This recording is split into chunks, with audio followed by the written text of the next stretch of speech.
Alright, hello everyone. I'm back with the creepy crawlies. So tonight I'm going to continue working on the camel spider model that I started last time. So this is my reference right here. So using pure ref here with some images I found off the web and then some stuff that I took myself. I like this picture. It's a fun one.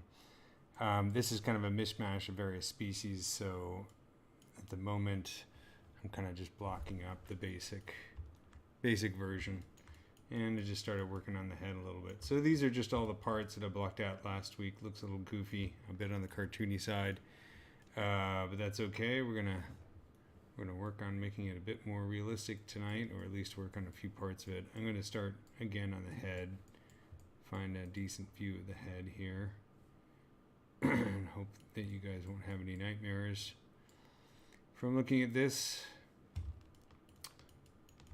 But this is kind of hysterical because I think he does look a bit like a cartoon character, and this organism does. So I'm kind of filling in sort of the stuff back here again, since this is kind of a mishmash of various species. The details kind of change a little bit from one to the next. I should probably decide definitively on what species I want to do, but kind of also just enjoying fooling around at the moment, because this isn't for any particular project. This is just for fun, because I've been meaning to do one of these guys for a while. It's really interesting though. It looks like it's just kind of a dark stain, not much going on there. Hey Carlos, how you doing?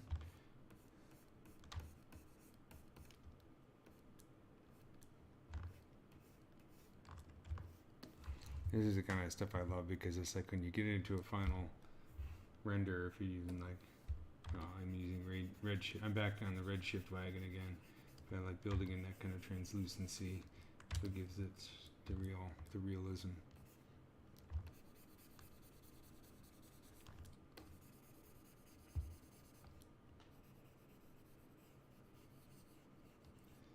My workflow these days is ZBrush for the modeling.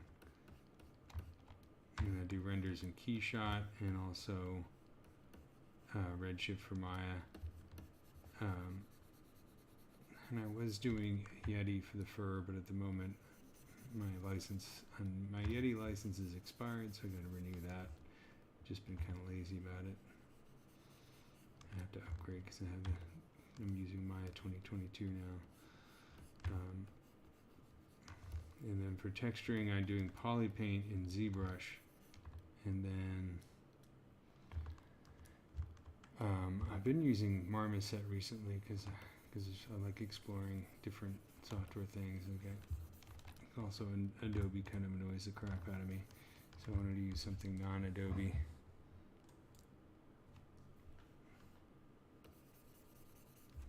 Looking at these kind of lobe type things in the side of the head here. It's like this right here. So we have kind of like, alright, so this is a slightly different species, so that this part is not quite as prominent. The problem with using a mishmash of different references.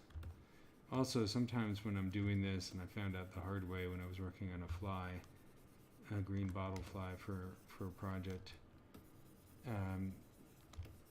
you have to remember, if in addition to deciding on one species to get reference for, as opposed to trying to put together one animal from a whole bunch of different references of different species, you also had to pay attention to the sex of the animal, because in some cases, like this fly I was working on, I did not realize that even though most green bottle flies look exactly the same, male and female, there are some differences in the head, so the male eyes are closer together. So I was looking at all these references, and I got into a big argument with my, not a bad argument, but a discussion, I should say, with my art director. He's complaining, as whenever he looked at my model, he said the eyes are too close together, and I kept looking at my reference, I'm like, what are you talking about? And so I asked friend of mine who's a fly specialist and entomologist, and the first thing she asked me is like, well, are you trying to do a male or a female? So I didn't realize that one of the big differences between the male and the female of the green bottlefly is that their eyes are different distances apart. Males tend to be close together, females are further apart, or maybe vice versa. But regardless, it taught me an important lesson about paying attention to what kind of model that I'm rendering. Sound is too low. Okay, let me see if I can boost it a little bit. Hopefully that's a little bit better. Let me see if I can get a bit closer.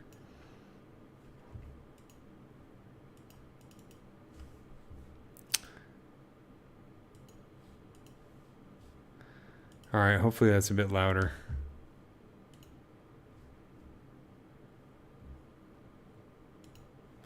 My machine's kind of noisy, so I want to make sure that it's not picking up too much of the machine. Anyways, I was just rambling on incoherently about fly sex, so let's consider that a mic check more than an actual worthwhile lecture. All right, I think that's I'm getting fussing a little bit too much about that part. A little smoothing here.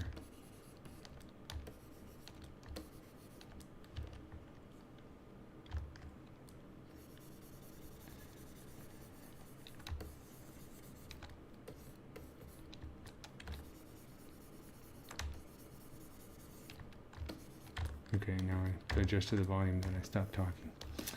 Look at the little Damien standard brush here.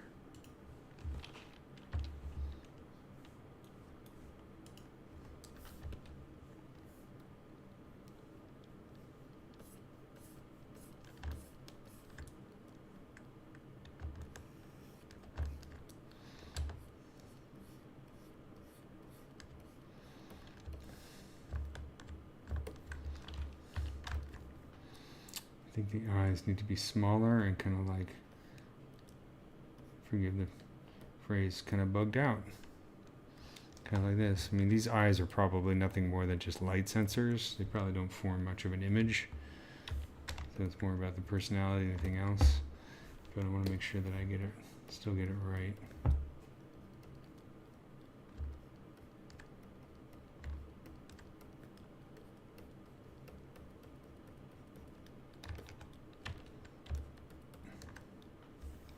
I think my guy keeps ending up being kind of cutesy. And maybe this would be a cool next Pixar movie, camel spiders and other arachnids.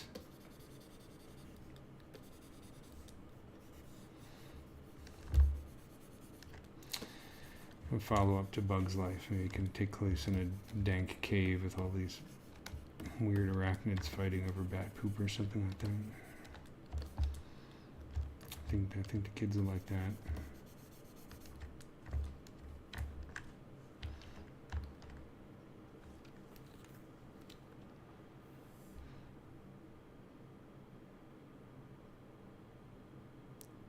Oh, cool. Thanks. Yeah, the ZSphere workflow. I still love it. It's old school, but it really works. It just helps to just block it out very quickly to figure out where the proportions are. I mean, you could do everything with just Dynamesh and just stretch things out. And I used to do that a lot too, but I just found that ZSphere allowed me to kind of like really figure out what was going on.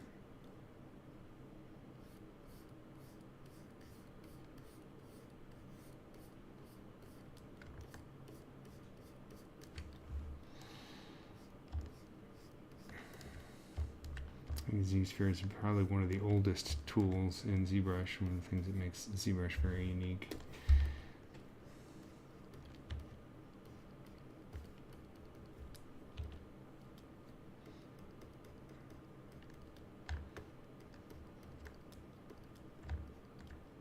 When I started using ZBrush, you had to do all your detailing in Projection Master. I don't know if anybody still uses that. But it's an interesting approach. I'm getting way too much personality in this thing. Okay, I'm gonna stop fussing on this and move. Let's move to a different part. These are two.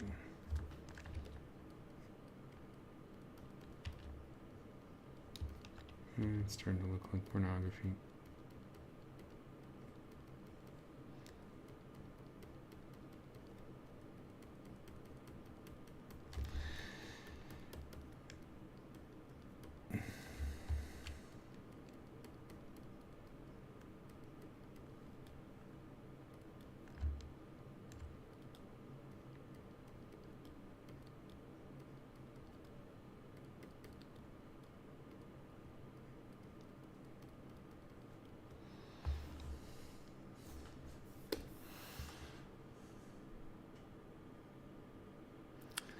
Well, you know, Ara and I are actually friends. We go back a long ways. Ara Kermenko, you know Ara.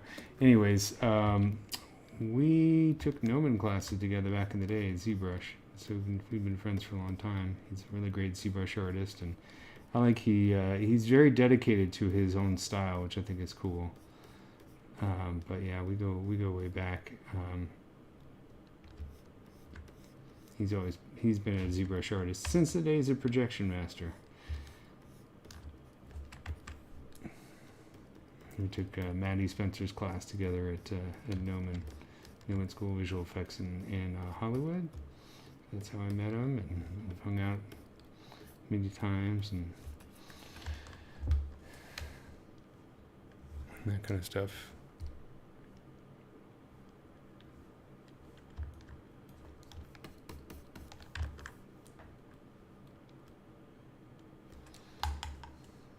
Let's see. I'm going to do the Calycery a little bit more. These guys. I'm noticing that there is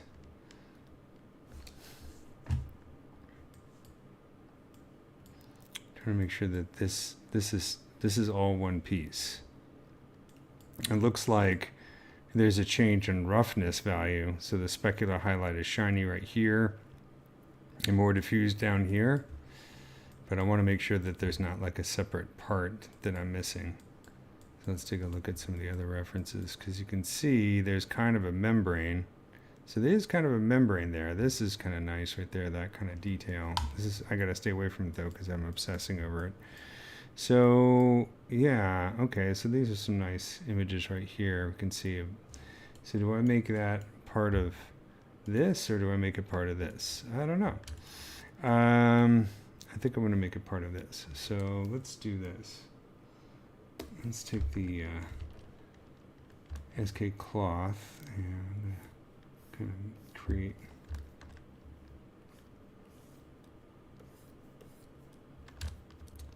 a defining part right here.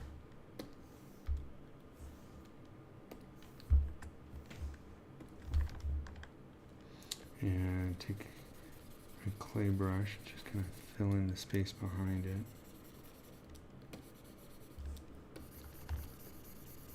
Right now I'm going to keep it part of the same model. I could always separate these into parts again, but I think I'm going to keep it simple for now. I can always do that later.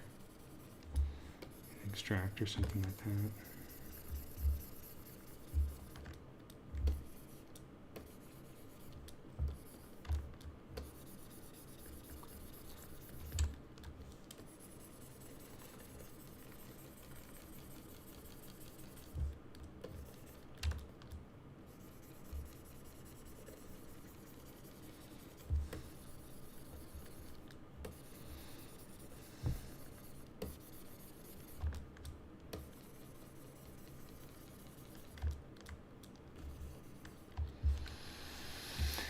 So again, let's see if this is, maybe that's like the attachment point there.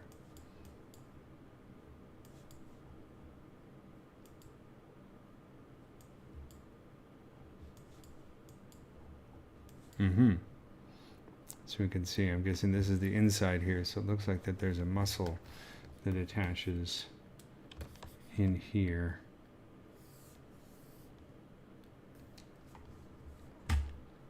It's kind of tricky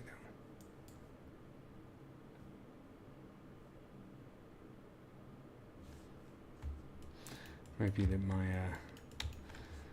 Calycery aren't long enough. They go deeper into the head. So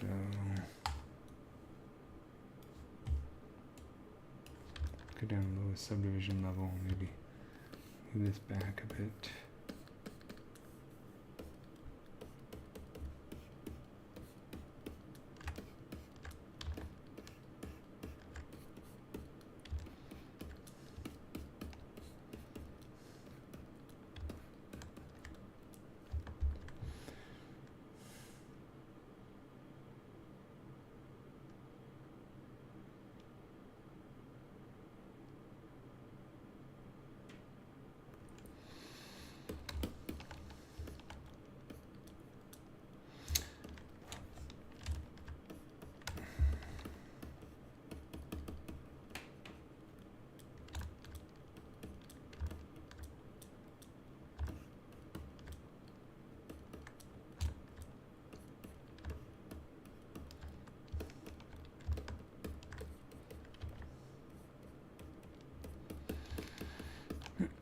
I'd love to do a movie. If I could do a movie someday, if somebody gave me a whole bunch of money and said, okay, make whatever movie you want to make, you know, complete control.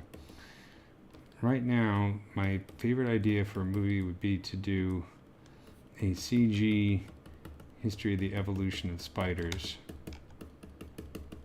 Along the lines of, you know, like the BBC's dinosaur series. You know, super, super high quality, super detailed, but showing just the evolution from the very beginning of when spiders first split off from what other arachnid groups they were mostly related to. I think that would be a cool movie. I think I'd probably be the only one who think that's a cool movie, but another one would be something that basically, like a complete and total natural history of bees.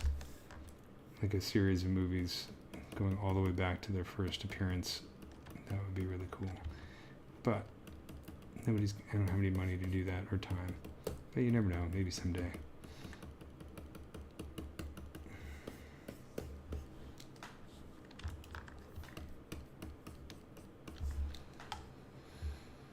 What am I making today? I am working on camel spider. So this is something I started last time, and I'm continuing today. So I'm kind of focusing on the calystery, and so I think what I'm going to do is go to the highest subdivision level. Let's store the history state.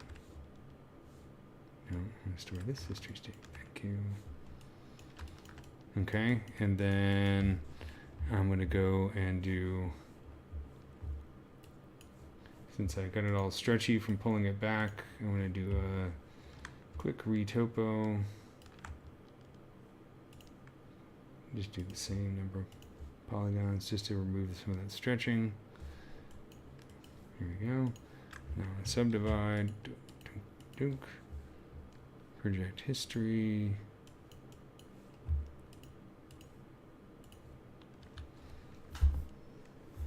And there we go. Yes, this is part 2 of the series.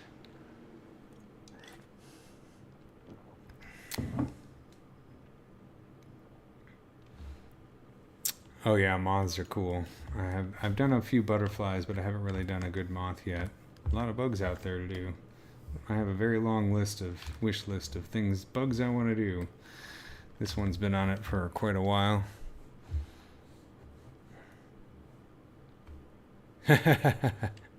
Alright, I'll let you know if somebody plops some money down. I maybe play the lottery a bit more often.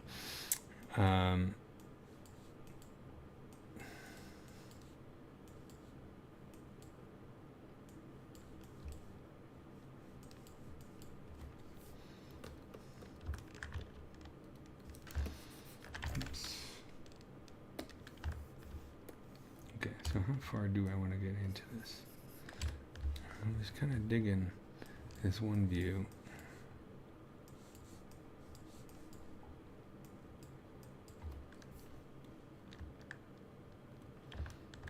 It's kind of like,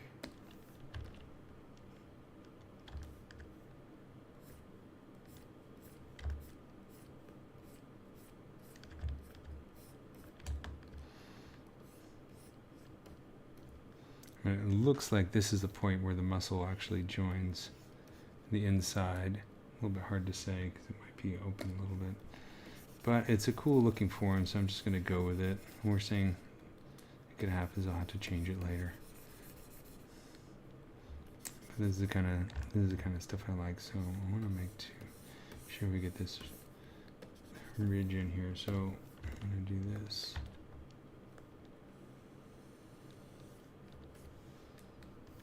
I'm basically working on this kind of form right here. So I'm going to do an exaggerated line and then use clay to kind of fill in, but also knock back a little bit. It's a little bit strong.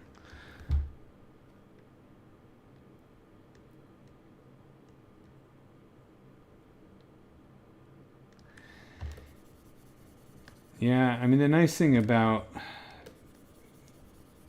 these days is that it is easier and easier and cheaper to make our own movies. It's really just about the distribution. I mean, I've been getting into Unreal on and off for years now. I've got an Unreal 5 and I'm working more with that and learning lighting and that, because that's such a huge game changer. I mean, literally. Not in terms of just games, but also filmmaking. I was playing with Unreal 5 last night. I know this is not necessarily a ZBrush thing, but it's related. And so I've been playing with Unreal 5 for the past few weeks, right? Learning the ins and outs of the new version. And I'm a huge fan of Megascans and Megascans Bridge. So I'm like, okay, well, I'm working on a new project. I need to throw in some natural elements. So I opened up Quixel Bridge, and I've been using the Unreal plugin to send stuff to 4.27 or whatever, the 4.72 or whatever the last version was before 5. So I'm trying to upgrade Bridge so that I can use the plugin to send stuff directly into Unreal 5. Lo and behold, you don't do that anymore.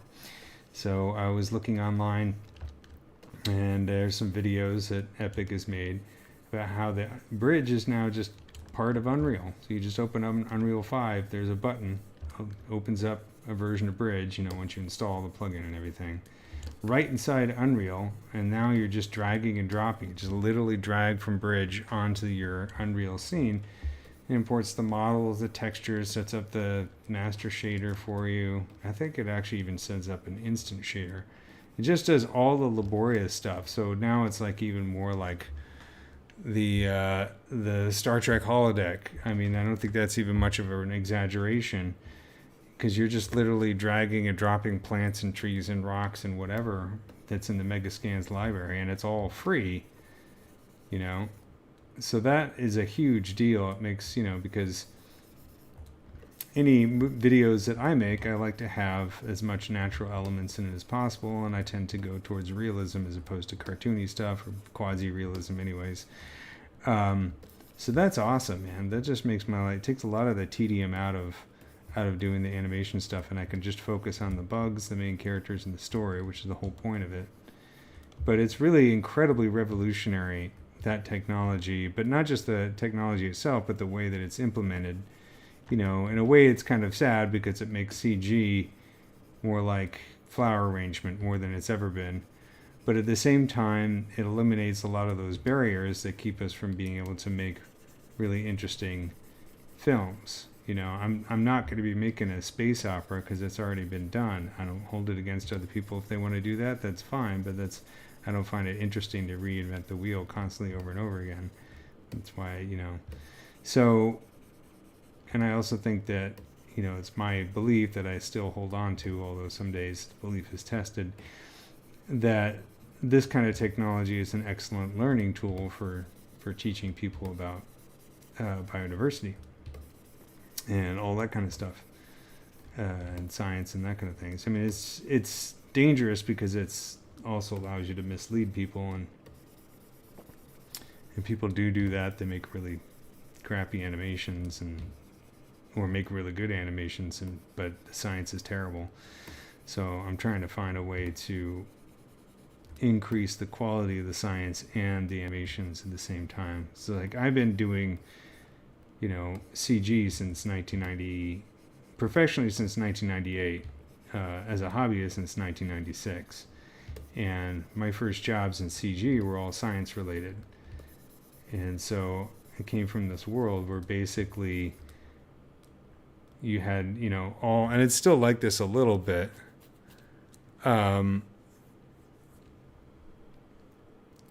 That the quality of science animation is inversely proportional to the quality of the science that's being discussed. In other words, the better looking the graphics and the animations, the worse the science usually is, because it's more for entertainment.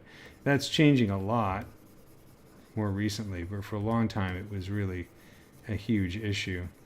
So I was always trying to say, well, it'd be nice to get more Hollywood quality effects, but also have, you know, really high quality science as well. Like the BBC is really great at doing that, like their latest dinosaur stuff, which I've only seen the previews for. I haven't actually watched it yet. That's really cool stuff, and that's the kind of thing I'd like to see more of. I mean, dinosaurs is like easy to get funding for because dinosaurs are cool and everybody loves dinosaurs. But you know, dinosaurs weren't the only thing crawling around millions of years ago. There's also some cool, I think there's a new VR thing that takes place in the Cambrian era. That's something I've been wanting to do for a long time. So somebody's already done it, but it's somebody affiliated with Attenborough. So it's, and, you know, it's good quality, which is nice. But that kind of thing, going back into times, you know, people generally think, you know, dinosaurs, then a bunch of little, you know, asteroid, and a bunch of little mammals, and then people. And that's pretty much what everybody understands the history of life on Earth, but of course it's much, much more complex than that, and much more interesting. I mean, my view is that dinosaurs, you know, if you were looking for dinosaurs today, this is what you should be looking for. These, it's just that they're really small, but they're just every bit as diverse and fierce and weird and wacky as dinosaurs. So I think I've exaggerated some of the divisions in this a little bit too much, so I'm going to knock it back a little bit. It's a great brush in here for kind of fixing this kind of stuff. SK Clay Fill. It's one of the Zakaki brushes. SK Clay Fill.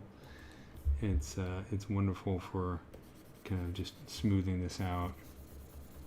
You know, it's building up the surface, so it's not just the same as a smooth brush, but it fills it in a very nice and gentle way that kind of helps me get rid of some of the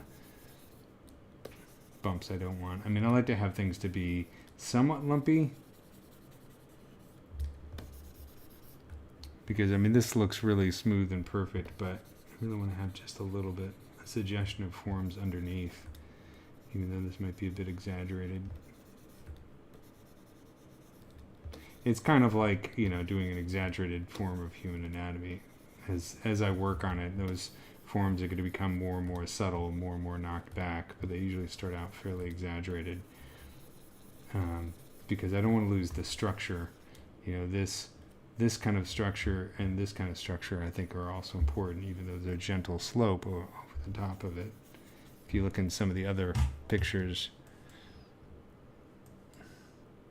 you can see that structure is there.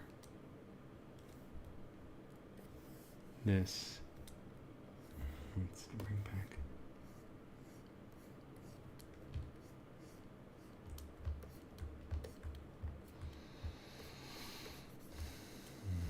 Maybe I've overdone that a little bit, so let's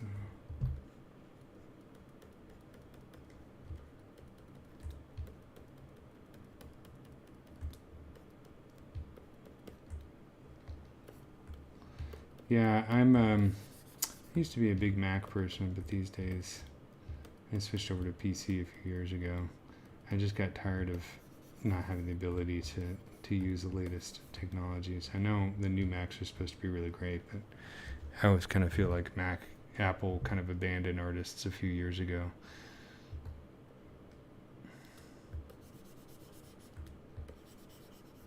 It's just kind of unfortunate. I mean, I was working in studios in Hollywood when I remember before Nuke, everybody used Shake, you know, for compositing. And then one day Apple bought Shake, and I knew people who were Shake artists. That's what they did for a living. That was their main tool. And at first it was exciting. Hey, Apple bought Shake. And then we gradually saw Apple kind of slowly abandon it. And Shake finally disappeared and Nuke took over. And then Apple did the same thing with Final Cut. All these editors that their entire livelihoods depended on Final Cut. And then Apple buys it. And it kind of they just don't do anything with it. It's like they're schizophrenic, you know. So I'm reading articles lately about how the new Apples are great computers. I'm like, yeah, but what are you going to do when Apple decides it doesn't want to develop them anymore and gets distracted and wants to make cars or robots or whatever, you know? So I kind of soured on Apple after that. I have a bunch of apples littering the studio here. There, I should turn them into coffee tables or something.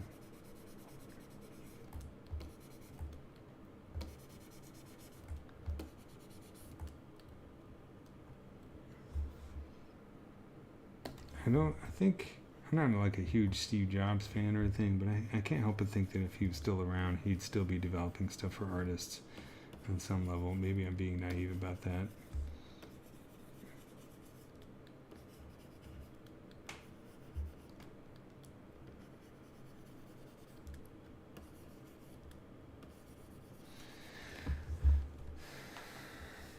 Okay, this is way too exaggerated.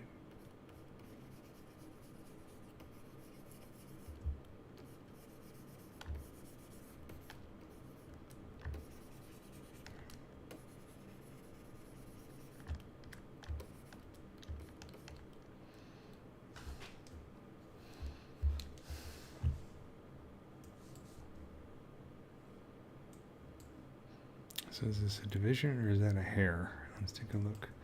That's why you can't have too much reference, man. This one looks pretty good. Ooh, I like that. See, this is the kind of stuff I really love. This kind of detail here is really cool. And I love the change from this kind of rough highlight to this really shiny one. This is, again, I think I was talking about this last time, how there's a weird kind of, both in color and in texture, there's a really interesting way in which many insects and arachnids draw attention to the nasty bits. You know what I mean? It's like in a lot of these you can see, maybe not this one so much, although these are definitely shinier. This is probably older because it's dark in color, but this is definitely, it's like, if you see this thing and you're another bug, your eye is immediately drawn to that contrast right there as opposed to the other colors. So it's a great way to, you know, as a warning to would-be predators and attackers. So again, for creature designers, this kind of coloring is really important. Always use dark contrast, or the opposite that could be inverted, but you always want to kind of draw attention to these choppy, scary, terrifying bits. It really ups the quality of your creatures a lot. I mean, look at this. It's like if you're seeing this, that's too far away, but you're immediately drawn to attention to this part and this part because of the color contrast. For the hairs, I don't know. I was using Yeti for a while in Maya to do hairs, or also paint effects, but I can try doing fiber mesh. I think I mentioned this last time. The nice thing about this Buggity is since the hairs are pretty simple, they're just straight varying lengths with a slight bend to them, and they're all pretty much the same color, which, you know, there's a few different kinds. I mean, there's a big hairs and then there's little hairs, but other than that, it's not nearly as complex as some butterflies that I've done. So I could do fiber mesh, but in my opinion, I mean, fiber mesh is great if you're rendering. I gotta do fiber mesh and render it in Keyshot, you know, that's not a bad idea. Maybe I'll try that when I get to that point. I keep forgetting that I have Keyshot on this machine with Bridge. I do like Keyshot a lot. Keyshot is great when you you have a model and you want to show it off or make it part of your portfolio, but you don't necessarily have time to go through and set up everything and with textures and shaders and all that kind of stuff. You just want to kind of do a poly paint and then render it. Keyshot is awesome for that. That's a real time saver. So I've been using it a lot on models that I just want to add to my portfolio, but I don't have time to really get into the weeds. What is that other picture I was looking at? That's really cool.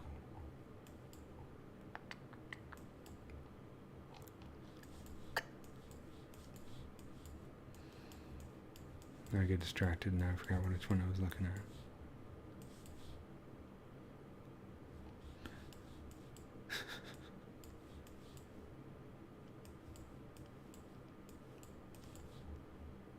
I think it's such a monster.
Yeah, I've done a bunch of spider models, a few scorpions, a bunch of pseudoscorpions, and a few other arachnids. And the more you do, the more you start to understand kind of the shape language, and the easier it gets.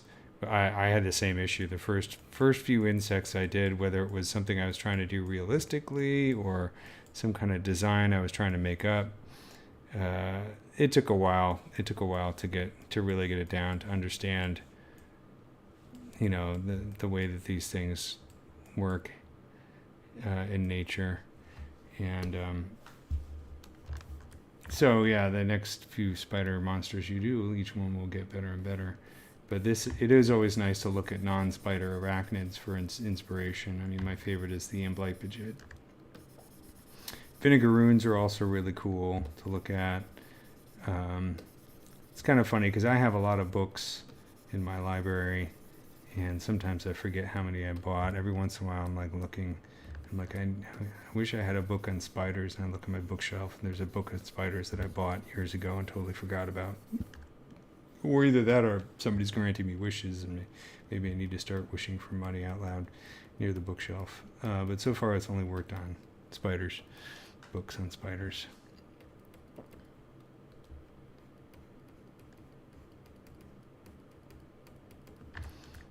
Go in here. Let's take a look at this stuff. So this thing has, these are more,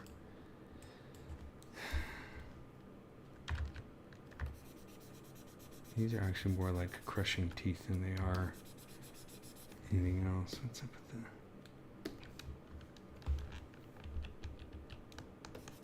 Something funky's going on. Oh yeah, little projection error there.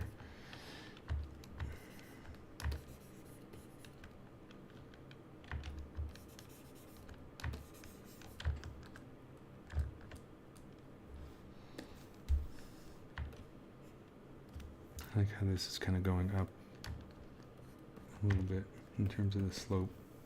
I think it's going straight and then gradual. See if I can get that in there.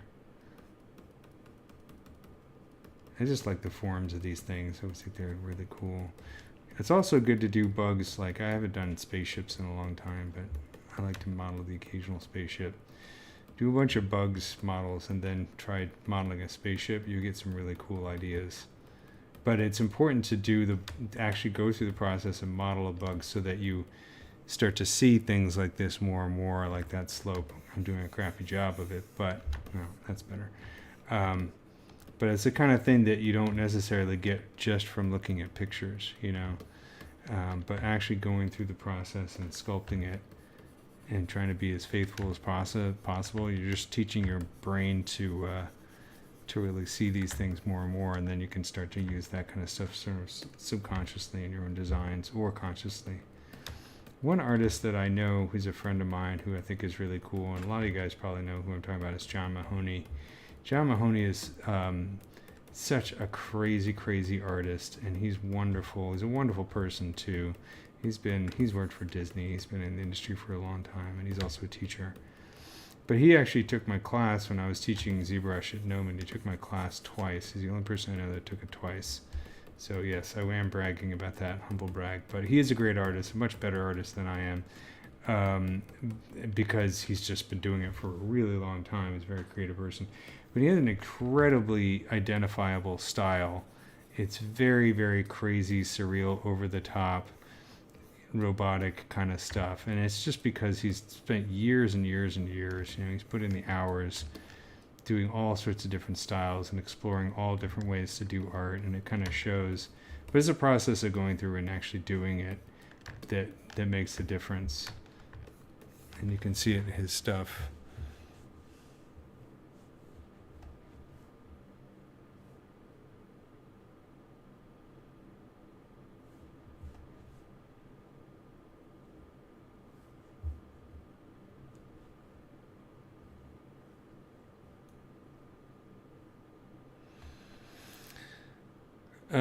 This is sculpting creepy bugs in ZBrush.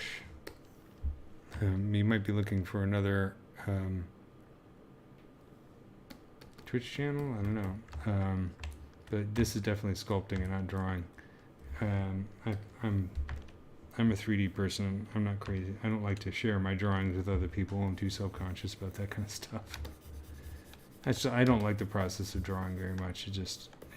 I'm always struggling to make things look more 3D, and so I just decided a while back, well, let's just do things in 3D and leave the drawing to the drawers. I'm not crazy about the idea that you have to become the world's greatest drawer before you can do anything else in art. It's sometimes it's something that people say, sometimes it's just sort of implied, but you got to find your own medium to excel at. It's the same problem that I had when I was studying music. There's an idea, that, it's not totally wrong. Like, if you're really good at singing, it makes the rest of our music easier. And I'm definitely not a good singer. You can ask my dogs. They have to listen to me all day long singing. But at the same time, if we say, well, since I can't sing very well, or I can't play piano very well, then what's the point of, I'll never be a real musician, and so you just kind of give up. And it's the same thing with drawing. There's no doubt that drawing is a very excellent skill to have.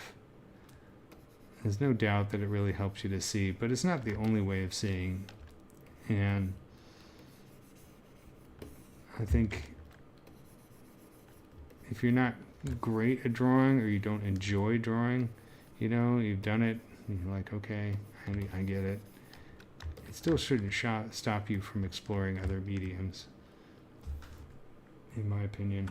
And I know a few sculptors, both digital and practical, that don't really share their drawings that much for the same reason. I'm really excited for people who are really great at drawing, but, sometimes you got to put a lid on it and keep it to yourself, because there's other ways of approaching this stuff.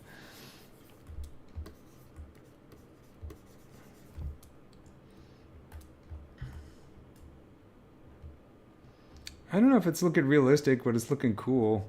I think I've overdone this part way too much. I'm really gonna knock it back. It's too prominent. But it's cool. I like this kind of stuff down here. Speaking of drawing, though, well, John Mahoney, the guy I was talking about before, is really great at drawing and sculpting. He's a good filmmaker. He's just really, really wild. What I like about him is when he took my class, he's always an experimental artist. So when I was talking about ZBrush, and the class I was teaching was Intro to ZBrush, it was mostly, what do the buttons do? How do you get around? How do you actually sculpt something in ZBrush?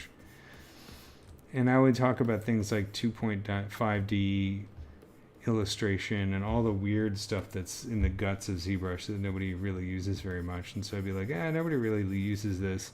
So the first thing that John Mahoney would do is he would try using it. And he'd come up with something really brilliant. Because he's just sort of a naturally iconoclastic in that way. He doesn't want to follow dogma, and it shows in his work, which I think is really funny.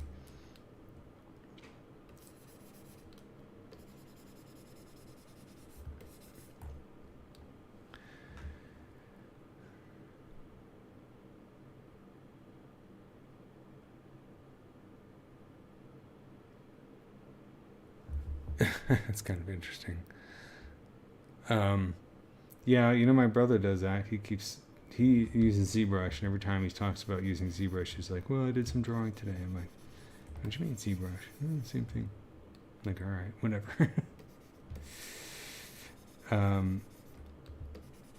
Here's a weird, I don't know if anybody shares this neuroses, but I can't stand it when people say CGI. I don't mind it when people say CG. I say CG all the time. People ask me what I do for a living. I'm like, I'm a CG artist. But for some reason, it drives me absolutely nuts when people say CGI. To me, it always sounds like somebody who doesn't have much experience with it is talking about it. That might just be me, though. I also go nuts when people use this term ecosystem incorrectly, so I might just be neurotic.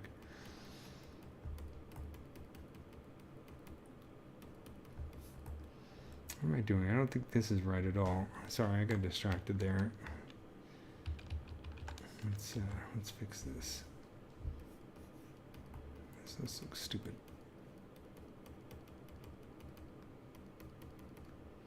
Yeah, I need to get the personality of these things correct. These are crunching teeth, not piercing, not as much piercing teeth. These are meant to break exoskeletons open. I think that's why they're so clubby and big. And so it's like, I don't want to necessarily, even this is not as sharp and pointy as you'll see on some other arachnids. So I think it's important to get that kind of quality, because that's part of the personality of the animal. So I got kind of distracted there and started just making them pointy and sharp just out of habit. It's a little bit hard to see if this is actually, well, no, this is not parallax. Let's see the front of these things, because sometimes it's hard to tell if this is, yeah, these are crunchies. These are like your molars almost, but it looks like it's one row of teeth. Sometimes if it's a double row, it's hard to see that, but it looks like I need to have more teeth in here for sure.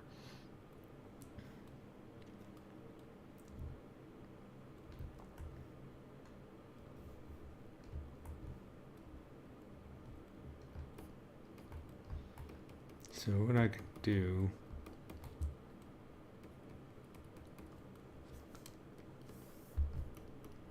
I'm going to do the same thing I did before. I'm going to pull out some additional teeth and then use, so let's do this. Let's go to the highest subdivision level. Go to store history state. I'm going to go down a couple. Like here. Let's turn on the solo button. I'm going to delete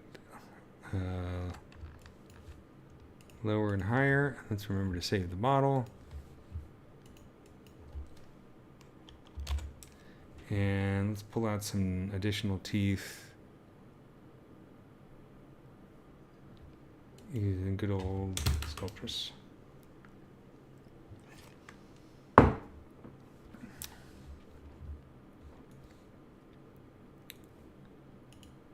I kind of actually like to use Sculptress in conjunction with Dynamesh. So, yeah, let's Dynamesh this, that's too low. And then that should work, and then get a snake hook, turn on the Sculptress.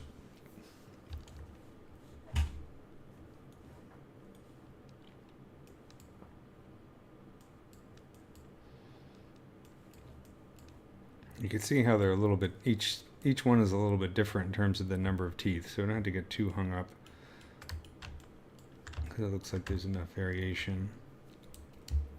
Some species you have to be careful because the way they're identified is very specific to the arrangement of their teeth, and since I've been lazy and haven't really decided which species this is, I'm being somewhat loose with it.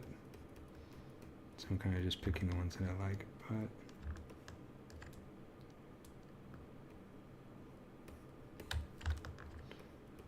it's okay. Just having fun.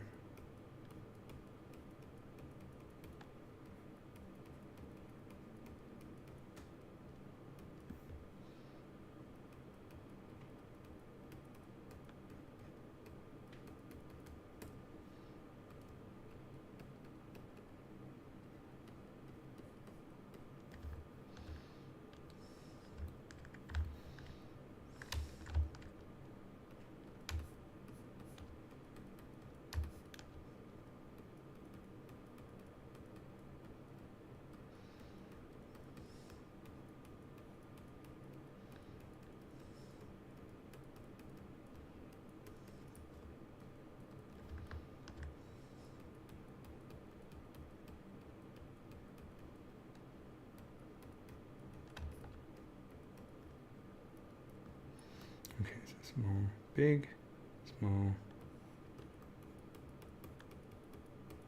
big.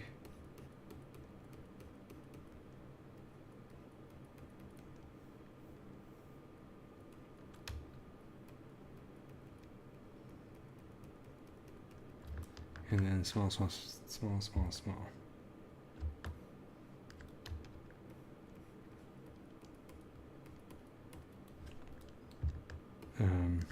Another thing that's really fun about doing this stuff is I always try and think of, you know, each animal, you know, the key to getting its personality is to sort of understand the rules of what's going on. Let's turn on the solo button. Yeah, that's what I was afraid of. This is in the wrong position, but we can fix that.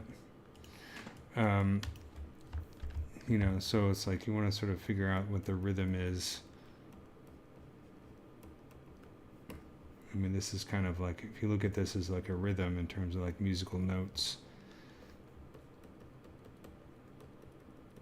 that's part of the key to figuring out the personality of each animal.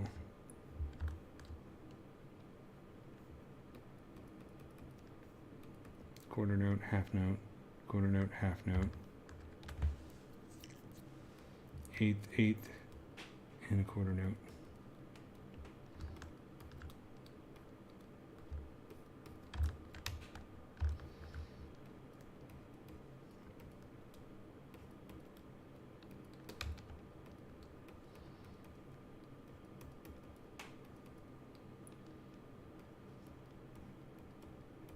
I mean, what I really should do is just bring this into ZBrush and use it as a background and trace it, but I'm just doing it this way.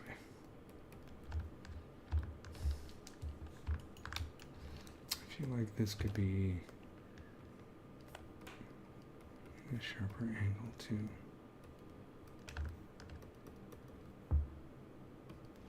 You know what I mean? This is like...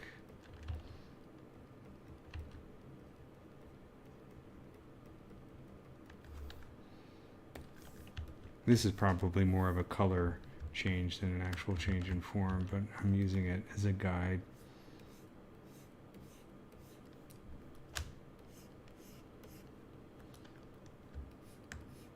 Even though I'm drawing it in here, you can turn off sculpture smooth.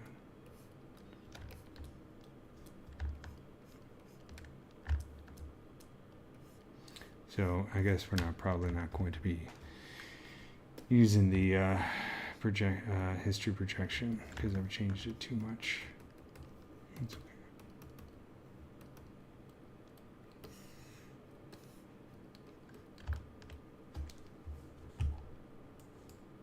This is definitely the outside because the inside has that muscle.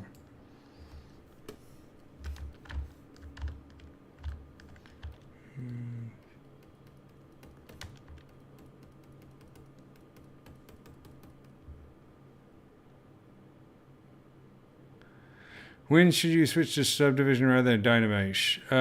Okay, so... Sorry, I missed some of the things because I was looking at...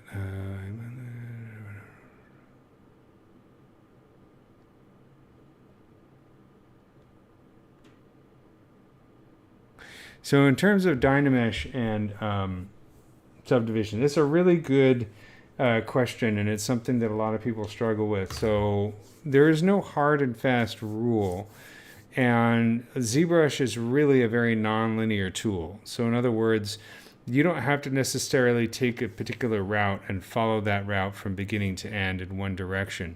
The tools are now flexible enough that, so for what I'm doing is I had already used ZBrush on this part to create a better topology. I did that last week, or last time I did this, 2 weeks ago. So I had a nice topology and I subdivided it and I was starting to make changes. And then I'm looking closer at this and I'm realizing that I got a few things wrong and I need to fix a few things to make it more accurate.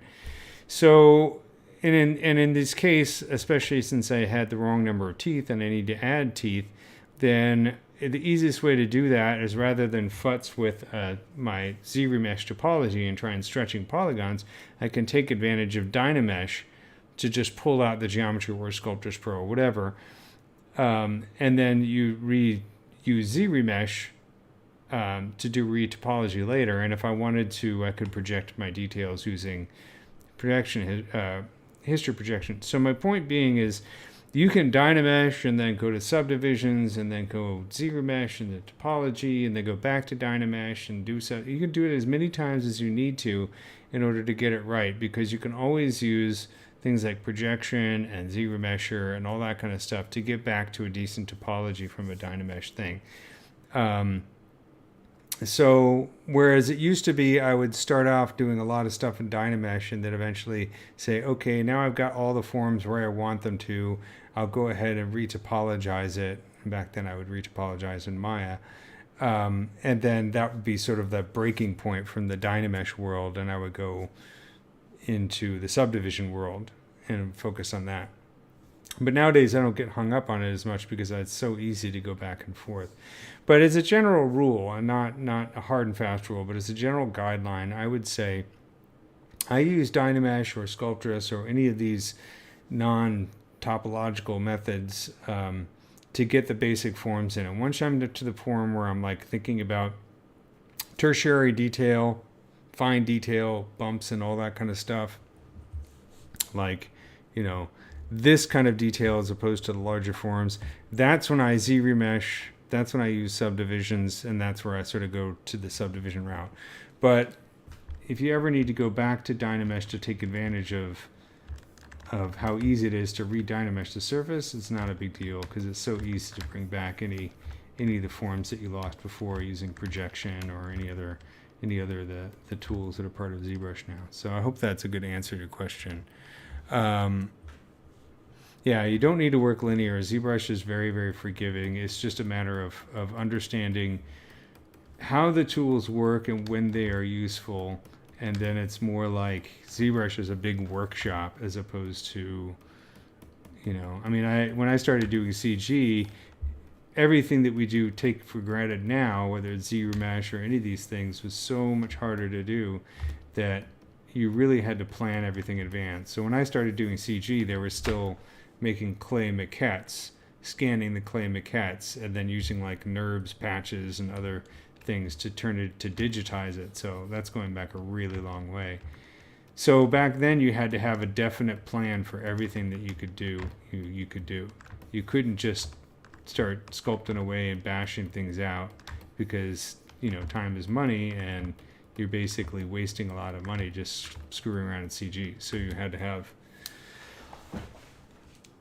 a very definite plan. Nowadays, you know, one of the great innovations of ZBrush is that since the tools are so much so flexible, you know, you're not trapped into that kind of workflow. It's easy to go back and fix things and change things and keep messing with it. I mean, don't tell your clients or your art director that. You always want to make them think that you're going through horrible pains to make the slightest change, because otherwise they'll ask for changes. They'll be calling you up in the middle of the night while you're sleeping and ask for changes. Or they just won't let you leave the studio. So, you know, you have to be careful about, that's a different concept altogether though. That's more about psychology. But yeah, you don't have to get nearly as hung up about a linear workflow anymore. I mean, even with something like UVs, because you can always change the UVs and import them into a model, you know, at any time. You can change them in Maya or whatever, Blender or whatever 3D program you might be using. You don't have to worry about that as much anymore. And even UVs have gotten so much easier to deal with now.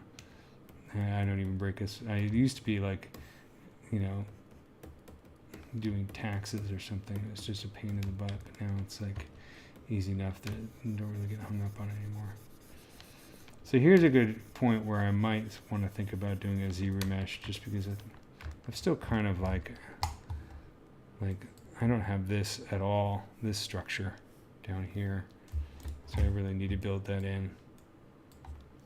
So you can see this whole part I've got completely and utterly wrong. It's getting closer to right though.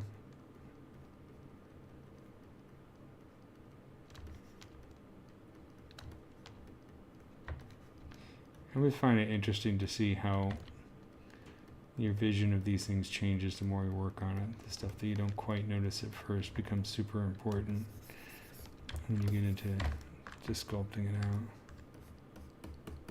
I think I'm going to have to change the forms in the head too to accommodate this, because this is a different shape than what I have.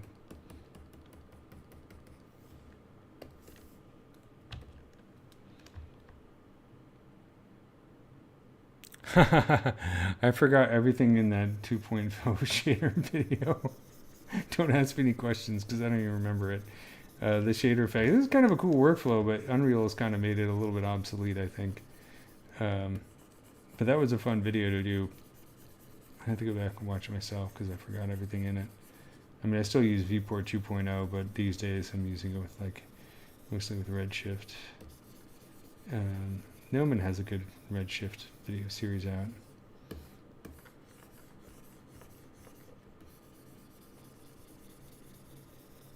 I am working on a new Maya series since you just opened up my excuse for me to plug stuff. So I'm working on a new Maya series for Gnomon Workshop right now for Maya 2022-2023.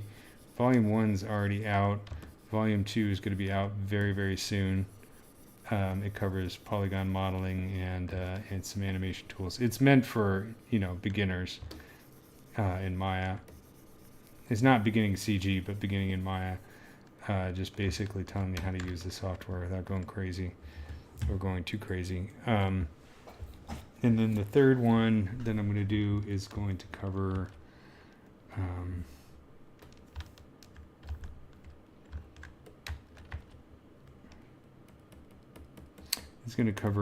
shading and hypershade, rendering with Arnold. Just the basics of rendering with Arnold. There's already several really good Arnold tutorials on Gnomon, so I'm not trying to recreate those. And then I'm going to talk a little bit about exporting stuff for use in Unreal. I don't like this at all. It's not working.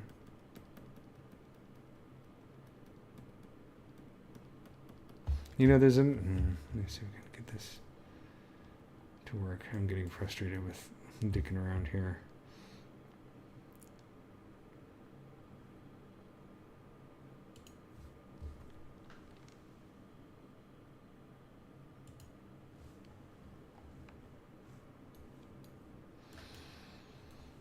It's kind of interesting.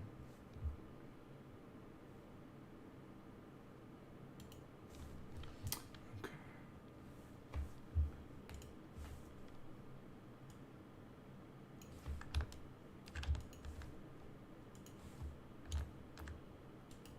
I'm fooling around here with oh, I don't like this.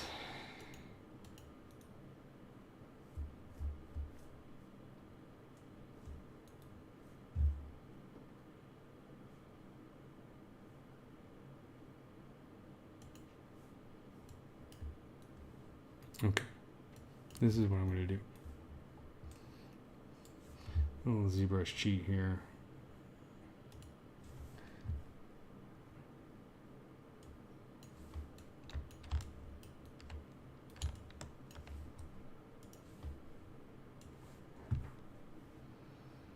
Sorry, I hope this is not...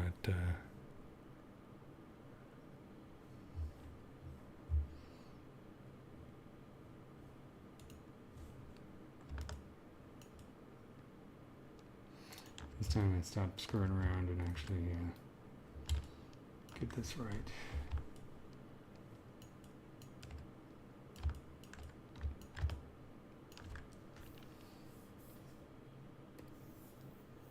So I'm just using the see-through feature, so it makes the ZBrush interface sort of semi-transparent so I can see stuff underneath. Just because I'm being lazy and I should just import the images, but I think I spent too much time screwing around here and it's completely wrong and starting to drive me nuts.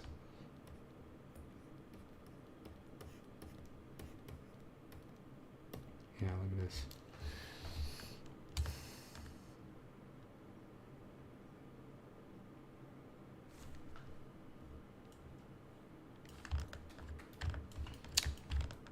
Alright, I'm going to kill some stuff because this is not right at all.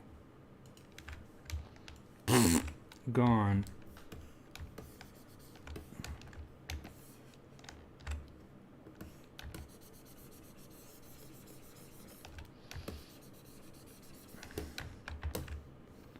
Dynamesh it. Let's get rid of this history.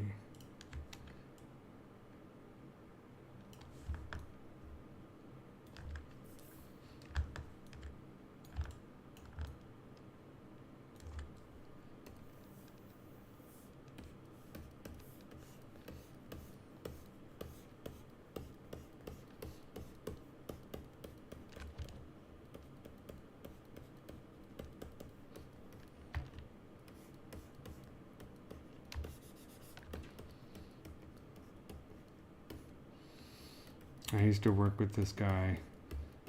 He's a good friend of mine. He's a scientist, a neuroscientist. Satoshi Amagai. He was basically my Yoda. And we're still good friends. But the thing about working with scientists is he would just say, wrong is wrong. And every time I try and come up with excuses why I can get away with something, he'd just say, wrong is wrong. And so at a certain point, I'm like, if it's wrong, I gotta fix it. I can't sit around and try and justify doing wrong stuff just because I don't feel like fixing it, or I like what I'm doing better. So I decided to go back and redo this because it's driving me crazy.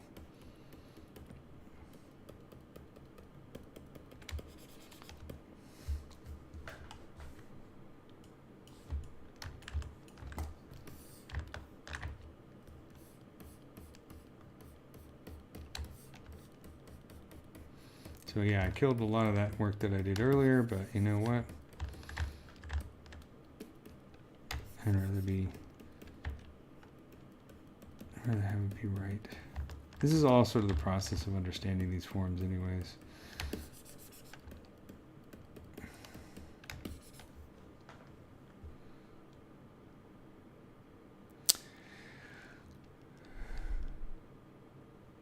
Yeah, you know, you can do the rigging for posing with ZSpheres, but I don't know if it's, there's so much involved with how joints work. You know, if they would export as like, a hierarchy of like null objects and then have a script to kind of build joints based on that, that might work. Or, you can convert ZSpheres into geometry, so maybe there'd be some way to do that, use that as a placement for joints. Or I always thought it'd be nice to be able to use ZBrush-like tools to paint joint weights, because I hate painting joint weights.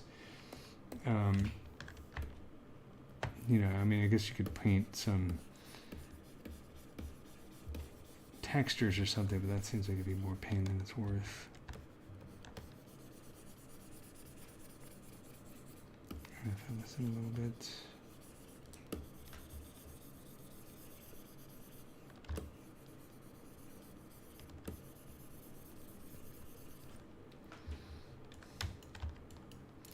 The other thing you can do, of course, that I should be doing is I should store my camera views. So let's do this.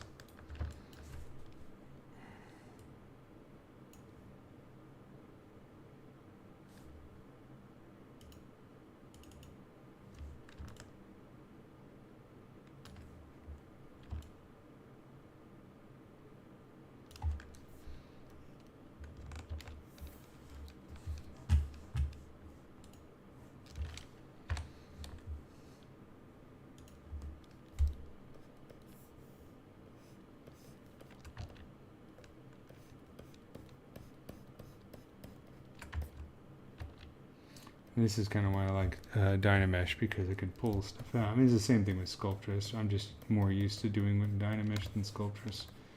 I like being able to pull this out and just drag and release to re-Dynamesh the surface. This is kind of like, with a bug like this, you can't get this wrong, because this is, if a pop tune, good pop tune has a hook, something that makes it the song memorable. This is this bug's hook, are these claws. At least it's one of them anyway, so I gotta get it right. Otherwise it's just not convincing. It's kind of like butterflies. Butterflies are basically wings, and then everything else is like fine, but if you don't get the wings right, then it's never gonna be right.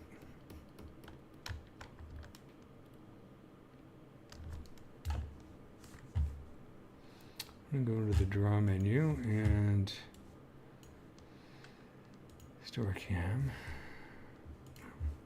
Really? I don't want to store. Yeah, it's stupid.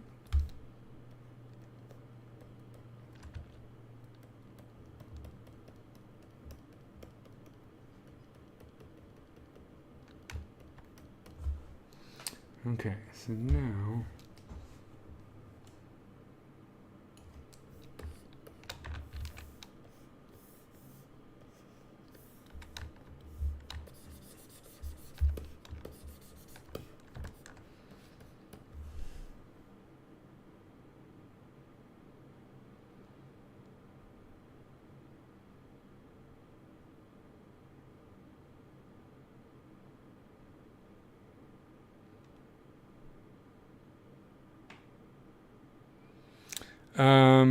yeah, for the question about other animals, yeah, I've done a duck.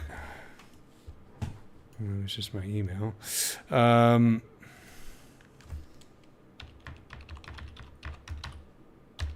Birds are hard.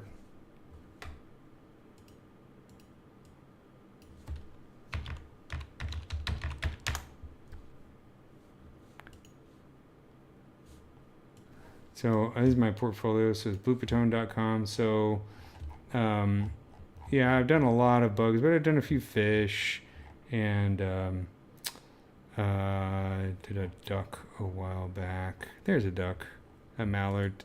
I like to do more birds. Birds are awesome, and this is okay. It was for a client. I wouldn't say it's the greatest bird model in the world, but it's okay.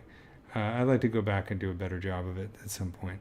But I really like doing lizards. Lizards are my favorite, one of my favorites next to bugs. So this is a Galapagos Christmas iguana that I did a few years ago, all in ZBrush. This is like a rendered in Redshift, I believe. I just love these guys. They're so mellow. Like if you're going to form a lizard band, you definitely want to have this guy on base. And I'm doing furry creatures every once in a while, furry bugs, obviously. But I've only done a couple of birds. I'd love to do more. It's just there's just too much cool stuff out there to do.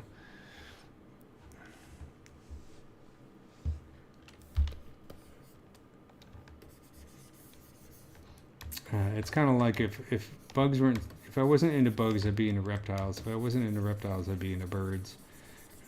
It's just life is too short to be great at all of them, so I leave the birds to the bird people. But I have used, I'm a big fan of Yeti, and Yeti does a pretty good job with feathers. The only problem with Yeti is I was trying to get a good way to do textures on the feathers rendering with Redshift. There's ways to do it with Arnold, but you have to jump through some weird hoops. So you can model feathers really well, but texture them so far, it seems like a pain in the butt. And I reached out to a few people to get some help on it, but nobody really responded, which is unfortunate.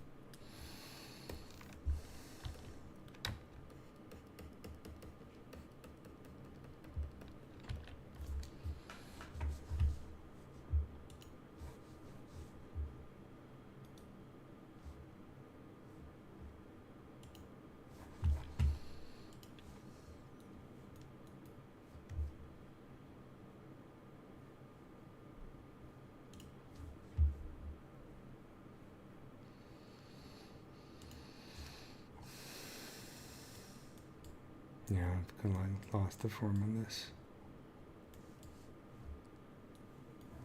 I got this the opposite of what they should be. They should be.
Why do you use Redshift and Art instead of Arnold? I've used both.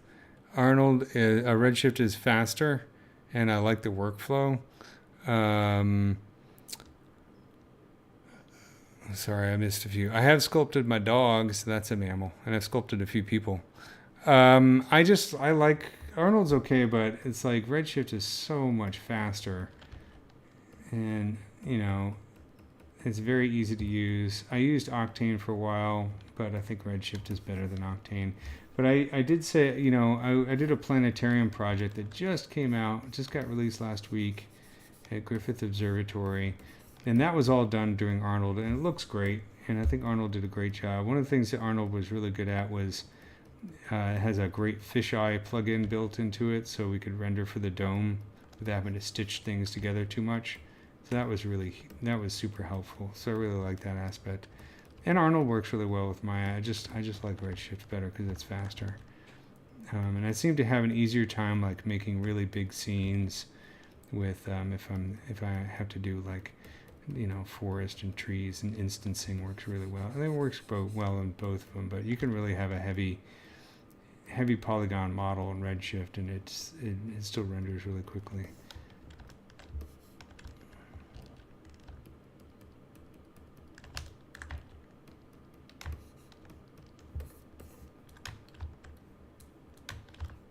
Alright, so I just went back and redid a whole bunch of stuff.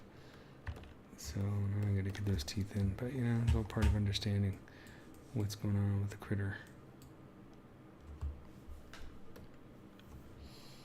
Let's go in here and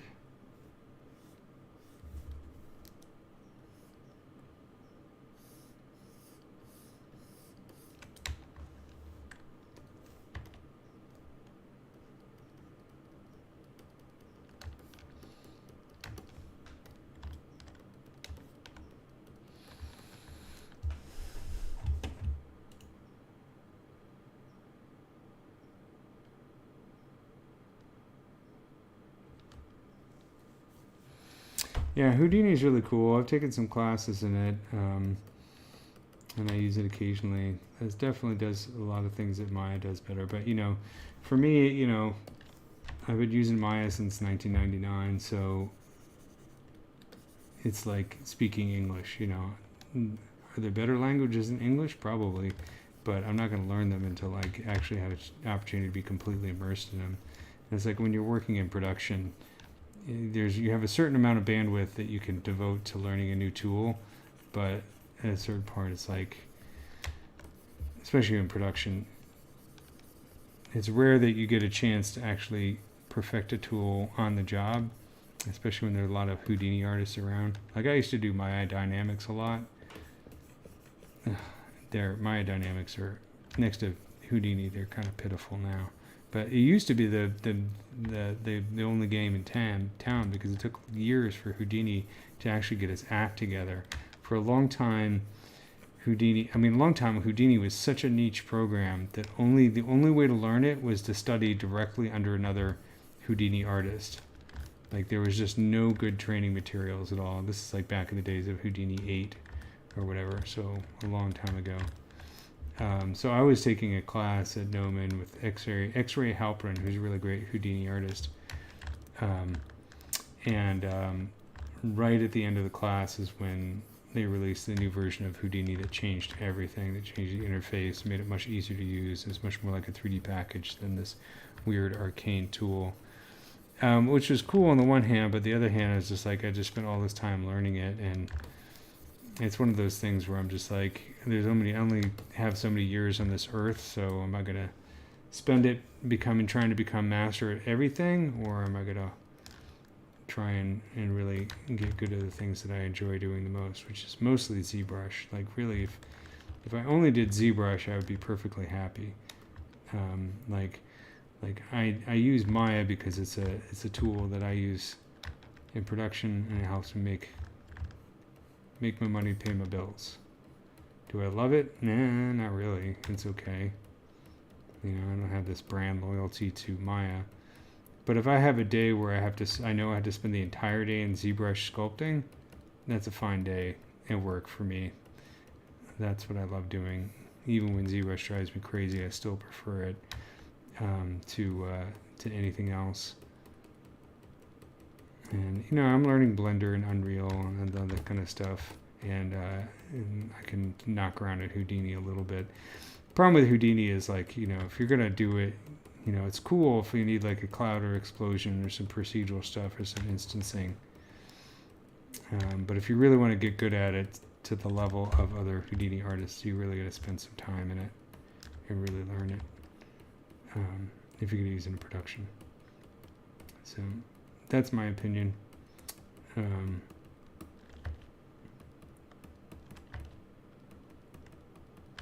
There was a time where I was like, I was going to ditch Maya entirely and just study Houdini, but I just had too many jobs where I'm like, I got to do this in Maya if I'm going to get it done.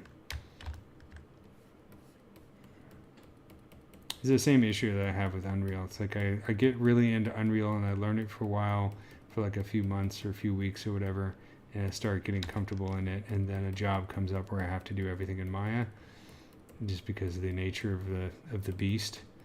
And so then I spend a few months in Maya, and then I have to go back into Unreal, and relearn everything and remember everything is. And that's the same thing I went through with ZBrush, believe it or not.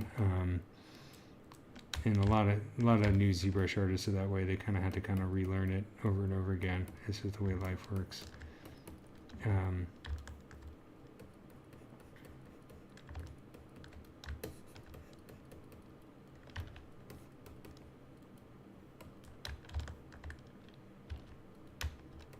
There's other smaller programs though that, like, I picked up Marmoset pretty quickly. I think like in the space of a Saturday afternoon, I pretty much got the gist of it and was using it in production just a few weeks after that, or maybe a couple weeks after that. But that's a small enough program and easy enough to learn that wasn't a huge deal.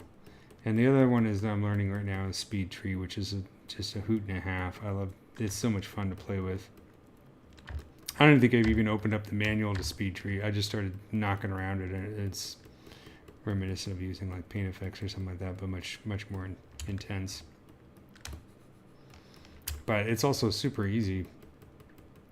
Speed Tree is a lot of fun. Okay, I think that's looking a little bit better. What is my favorite fantasy or sci-fi species?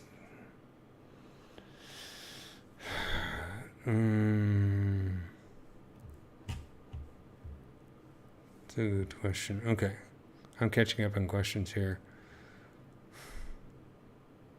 I thought I'm kind of burnt out on Alien. I hate to say it. I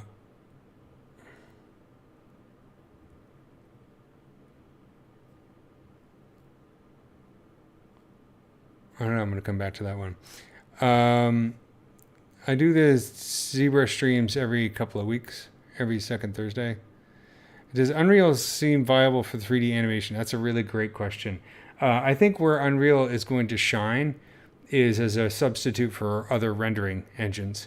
That's where it's really changing filmmaking. However, I know I'm not an Unreal expert, but I know that they are building animation tools into Unreal. It's just not quite there yet. They're like plugins and scripts that are still developing. I think the goal eventually is to have the bulk of the animation actually done in Unreal, but we're not quite there yet. But where I think Unreal is going to be great is for taking over rendering, because rendering is just the biggest bottleneck, and the biggest expenditure on any production right now is rendering. And it just seems unnecessary, especially given the way the technology is going. So I look forward to the day we don't have to render anymore. Doesn't necessarily mean we won't still be doing stuff in ZBrush and Blender, Houdini, Maya, and all that kind of stuff. I think those will still be valuable tools, but rendering is, like I was saying earlier this evening, now that you can literally do drag and drop from Megascan's bridge into Unreal. I mean, that's a huge game changer. That just saves so much freaking time. But it's also scary because, as these bug libraries, as Megascans and other they're going to start adding insects at a certain point, other wildlife. It's just inevitable, and there's other places that have.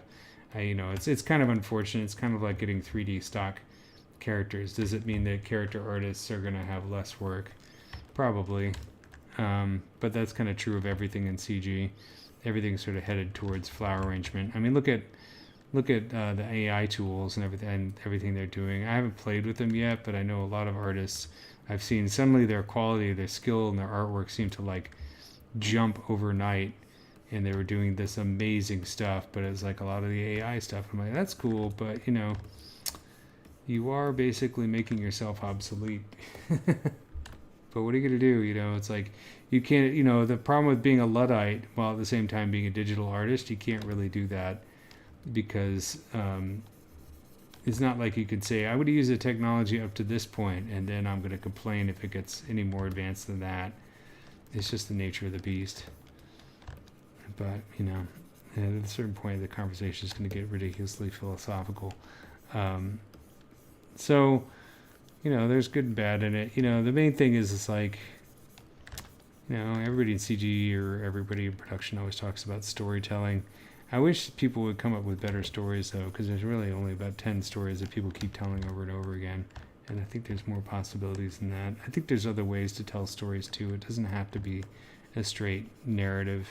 Narratives are really a human thing. That's part of our own psychology. It's how we understand the world. So I always think it's interesting for other ways to tell stories. Natural history is a really fantastic story. It's still our own interpretation, of course, of life on Earth, but there's some interesting stories in there that go beyond kind of the typical character-driven conflict, So telling those stories through CG is something I think that is a lot of possibility. And in that case, where AI can help with just the magnitude of what you're trying to do when you're trying to tell a story. But there's only so much complaining you can do about technology. At a certain point, you're just like, it's inevitable. Human beings are tool makers, and so we're not going to stop making tools just because somebody doesn't like it. How's that for going off on a weird tangent? Yeah, it might not make artists obsolete, but it'll make the things we do more, faster, but also, it's like a drum machine. I like drum machines just fine. Listen to lots of music. I use drum machines and compose music with drum machines. But at the same time, it reduces the amount of things that a real percussion, or the many opportunities a real percussionist actually has, which is kind of unfortunate. And sort of AI does the same thing,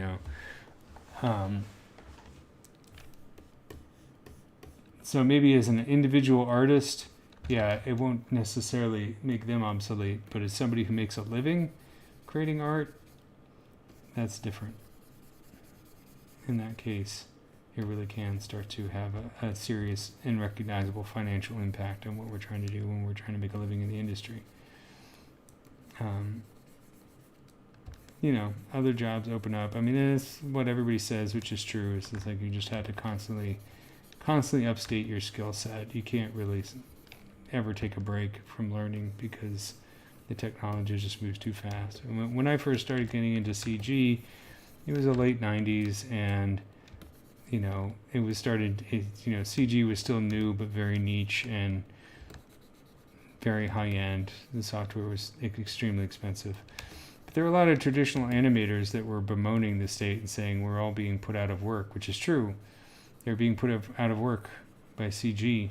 But I had to stop and wonder, because I'd read all these stories about, this guy used to be an animator for Don Bluth, or he used to work at Disney, and now he drives a cab, or he works in McDonald's. And I'm just like, okay, but dude, you had the opportunity to update your skills. Why didn't you take it? Why you already have the hardest skill to being an animator is understanding the art of how to actually animate something. It's the actual art. Everything else is just learning new set of buttons, new interface, new way of doing it. But the core of creating a performance through animation, whether it's 2D or 3D, doesn't change that much. And if you already have that skill set, then just take the time and learn the new tools. And there's plenty of people who did actually do that. And I used to run into them all the time at Noman. They're like, yeah, I saw the writing on the wall. I learned how to do CG. I'm still employed. All the other guys who were like, oh, I don't want to learn these new tools. Not good at computers. Well, you're going to be good at a cash register then if you don't figure out how to get good at the computers. So I know I'm making both sides of the argument tonight, but you know,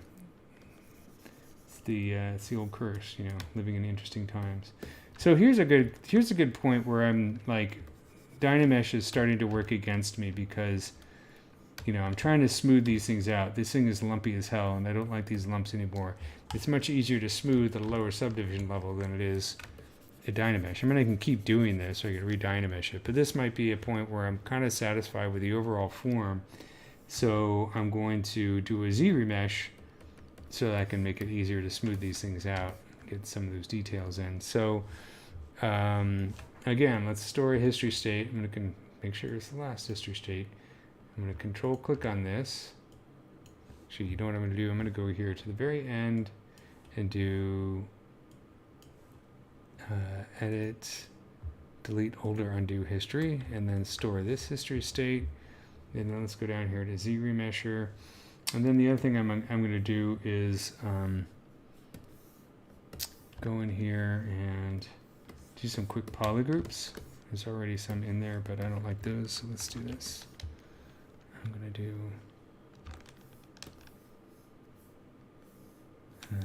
mask, or I'm just going to do, oops.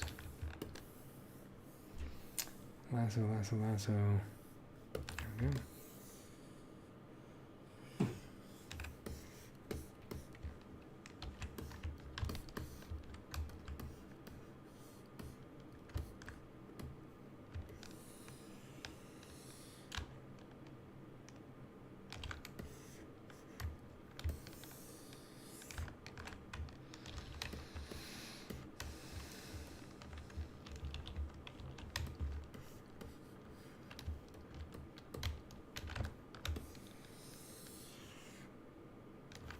Just kind of making some polygroups that kind of outlines sort of the topology that I think that I want.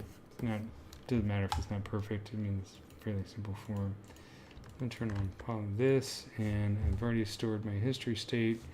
So now I'm going to do ZRemesh. I'll do adaptive. Let's set the target count to, we're at 450,000. So let's set the target count to like 50,000. This model that I'm working, I'll probably make a version that I can rig and animate in Maya. So this will probably end up being, I'm just doing this as a demo to have some fun. Whoops, I'm going to redo that. Keep groups. So, you know, I'm kind of just goofing around at this point, but I might do a version where I'll add some hair as fiber mesh and then render a key shot. But eventually I tend to make these models so I can use them in animation in Maya. That's when I find them most useful. Even if I don't have a specific project in mind at the moment, which I don't. I think eventually I will. So I'm going to keep ZRemeshing this. Let's see if, I mean, that's kind of ugly. Let's see if we can get it to be a little bit nicer. It's getting there.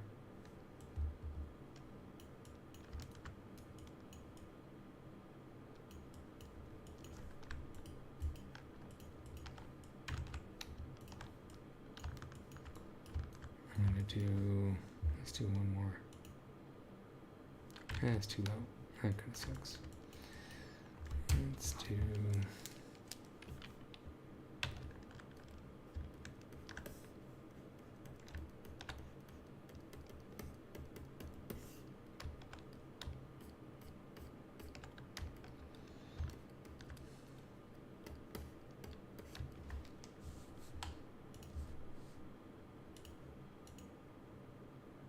yes. Let's go back a few steps.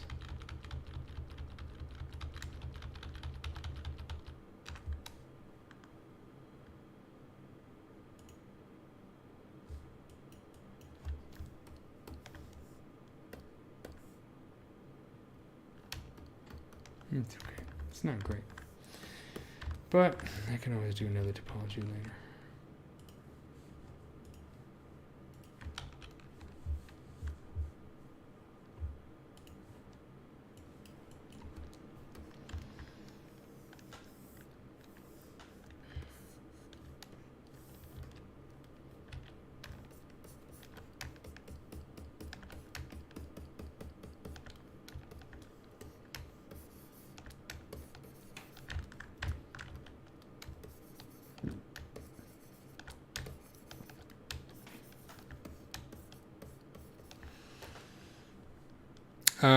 Mesh is basically a network of polygons. Topology is how those polygons are arranged.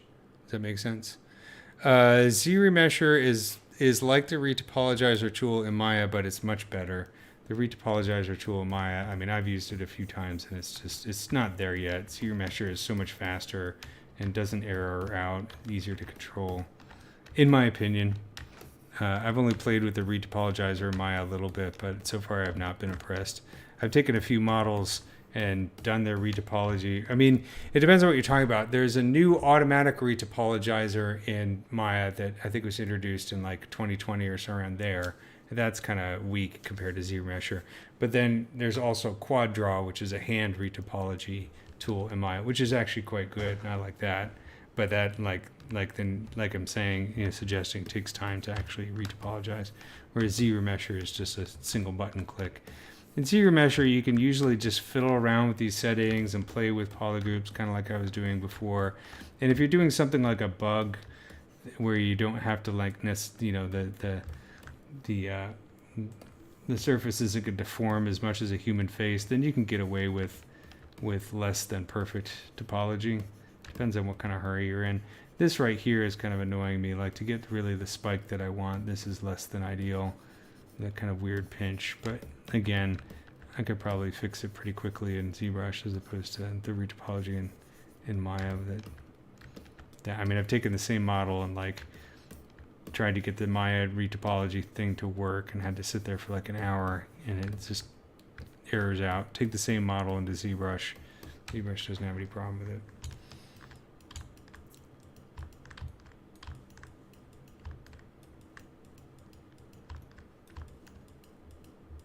Let's see.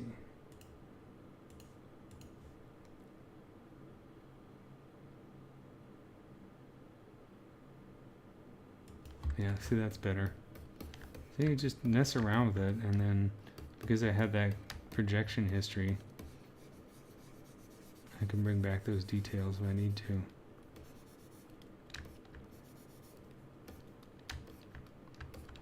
But if this was something like a human face where you want to do facial expressions, then you'd want to really do hand retopology. You don't want to leave it up to chance, since these things don't really deform. It's much more forgiving. It's looking a little bit better. Now I think I can start to just tighten this up. I mean, normally when I'm not talking and doing a video, I'm a lot faster at this kind of stuff. But I'm kind of dorking around a little bit here, so it's a little bit slower than I normally work.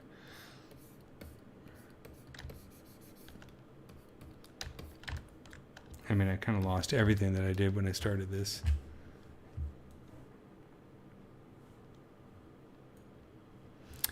This startup material is actually downloaded from Pixelogic website under their downloads. It's called Ma Dirty Blue. M-A-H is the initials of the guy who created it.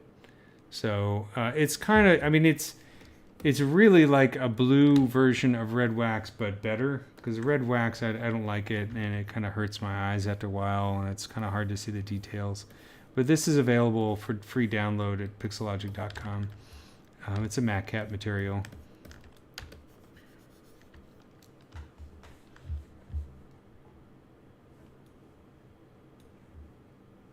Thanks, guys, for those of you who are taking off. Any tips for fantasy arthropoda? Yeah, my tip would be model a few as perfectly as you can get real arthropods, 2 or 3, and then try a fantasy one. And I'm speaking from experience. just because I have some really old ones on my website, stuff that I made up a long time ago. So here's a good one. So this is one that I made up. It's okay. I mean, it's kind of cute in a weird way. It's kind of modeled on an ant. I look at it now and I pretty much see all the problems with it. You know, it was definitely fun to do. But that's because I know a lot more about the shape language of ants after doing so. Here's another one. You know, this is sort of based on a mite, but a mite is an arachnid, and this is a six-legged organism. I mean, it's kind of fun to do. There's no doubt that this is fun to do. I'm not going to complain about that. And I learned a lot doing it. But it's definitely a fantasy organism as opposed to a real one. So if I do one now, I think they tend to be a little bit better. Here's another one that I did way back when. And it's got all the cool details, and I like the goofy face, you know? But if you look at the wings, I mean, these wings are just ridiculous. They don't have the right musculars. They're way too thick. I mean, this thing would not come close to even flying with those. Like, I know a lot more about insect wings right now, so I would never do something like this now. But again, there's no reason why not to do it. You know, I learned a lot doing it. I really enjoyed working with the silhouette on this thing and come up with this kind of dopey head. I wanted to create something that looked goofy and dopey and not necessarily scary, but then if you look at it close up, there's a lot of cool details that I got from studying other bugs. There is I mean, this is another old one that I did a long time ago. I was trying to like fool people by putting it on this sort of styrofoam background with a pin in it, you know. I didn't fool that many people. But this is really old. I mean, I did a whole animation on it and everything. Just kind of fooling around with some ideas. You know, I'm still trying to perfect, you know, a really genuine and realistic insect motion. It's okay. It's not great. But it's definitely fun to do. And I was trying to sort of combine a bunch of different bugs into one. Like I was doing like fly-like suckers here and all that kind of stuff.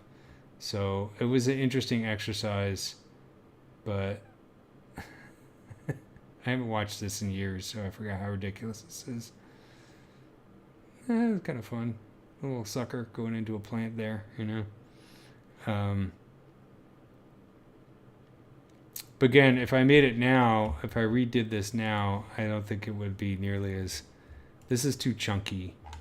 There's no elegance to it. It doesn't have the same shape language. So now let's take a look at something that is real that I've done, and how much more interesting the forms are. So this is a rainbow scarab beetle that I did just a while ago. And so this is a real organism, right? This is an actual thing that I studied and modeled and worked really hard at. I mean, it's got all the interesting, crazy shapes that my sci-fi bugs do, but a lot of forms that I would never, ever think of in a million years had I not actually tried to do something. I mean, this still could be improved. You know, there always can be improved. But this has an elegance to it in the shape language that my sci-fi bugs don't have. And you wouldn't get it unless you actually did it. So that's why I tend to do, and the same with like an orchid mantis. This is one of my more recent ones.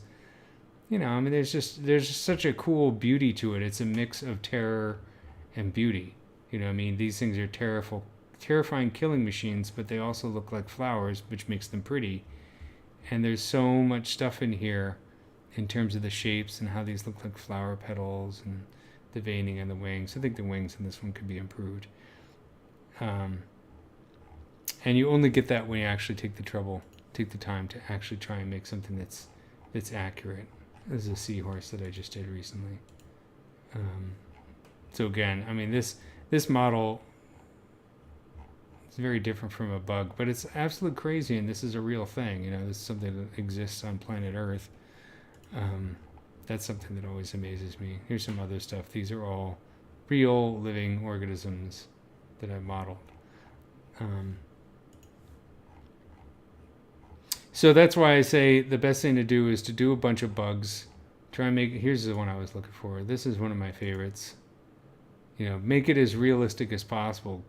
just really push yourself to try and get as accurate as you possibly can.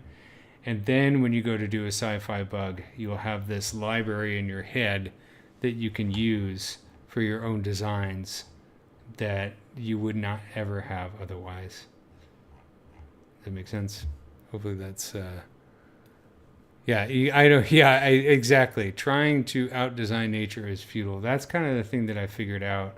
I think it was basically what happened was a long time ago, when I was first really getting into modeling bugs, I had this idea of doing like a nature documentary on a distant planet. So I was coming up with my whole ecosystem, and that's some of the sci-fi bugs I was showing were part of that. And I would try and devise these crazy schemes of how the animals would interact with the plants on this alien world. And I come up with things that I thought were really clever. And I was patting myself on the back. And then I would read an article about a real organism here on Earth that was like 10 times crazier. Like a fig wasp is a good example of an organism that has such a close and intense relationship with the fig plant. You know, its entire life cycle is wrapped up into this kind of symbiosis. And that was a point where I realized, you know, it'd be much more interesting to actually study nature, to take a few years and just study the crap out of it. And before I try and come up with these crazy schemes, because there's so much more interesting to actually learn about it, what's really going on. Because you can come up with all kinds of crazy stuff. We all do it, especially in Hollywood. There's no reason not to do it, but at a certain point, you get better ideas from studying the real thing. And then you go on it. You know, I've gone on adventures because of this. You know, I've met all kinds of interesting scientists, and I've gone to different places. I mean, this is a picture I actually took of a living camel spider, you know. So I always find that much more interesting. That's my little sermon for this evening. How long I started my obsession with modeling bugs about, what was that? I think it's 2009. I was working on a job for a science museum, and I've been doing cell biology and biology related stuff for a while, and I was also really into robots. Still think robots are really cool. And then I was working on this job for the science museum. It's a movie. It's a really goofy, stupid movie. It was terrible, but it was an interesting job, and I was modeling like fleas and other things, ticks and all these nasty things. And it kind of occurred to me at that moment that insects were the intersection of all the things I was interested in. They're like robots. There's a lot of cell biology, there's nature. So they're the intersection of all these different interests. And I realized that they're just, at the time, just not a lot of people that really devoted that much time to doing bugs. So I thought that was an interesting niche to explore. And so ever since I've yet to get bored of it. It's my favorite thing to do. And there's still a lot more to explore. What have I done? Like 50 or 60 different bug models or something. There's 400,000 species of beetles. So there's a lot more to do. So I'm not gonna run out of material. You know, I like doing things that other people aren't doing. I like doing character stuff. I mean, I like modeling characters, but there's so many people doing it out there that it's kind of a crowded field. It's kind of like, to quote the great Joe Strummer, when he was talking about love songs, he said, there's nothing wrong with love songs, but that topic has been covered quite a bit. And it's the same thing with doing human characters. They're kind of like love songs. Yeah, there's nothing wrong with writing a love song, but it's not really breaking new territory. And we've been obsessed with sculpting and painting ourselves as a species for thousands of years. And I feel like there's other things in this planet to explore, like this little nasty thing. So yeah, I realize I'm pontificating a bit too much here. And I don't know that I got very far tonight on this particular model, but it was definitely fun. I mean, it's better than, I've completely changed these guys, gotta fix them. Now they're way too big. But I think they look better than they did, and now I gotta fix this. This is gonna go down here.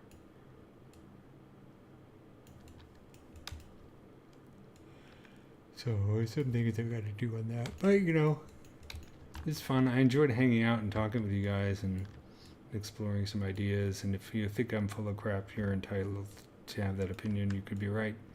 You wouldn't be the only one.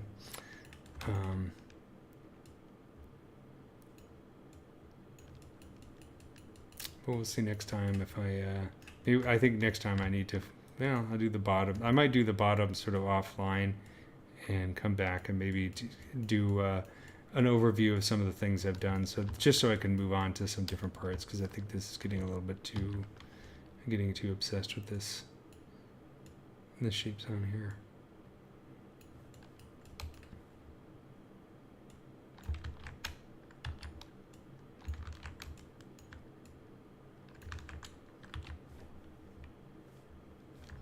Where's my LSIM button?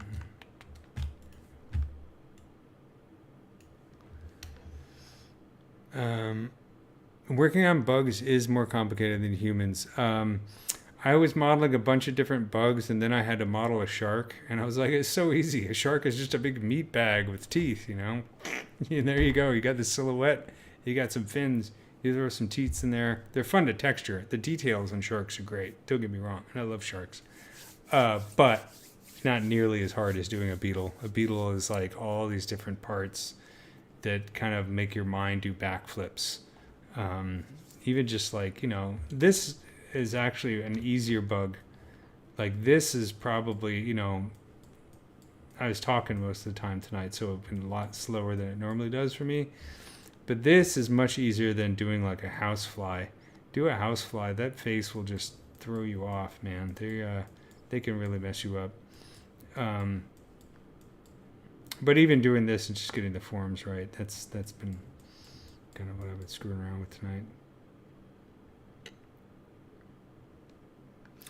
Thank you. I appreciate the compliments. I'm always trying to do things to help, you know, bring the focus of our art to explore different areas. It doesn't always have to be hot babes and robots and guns.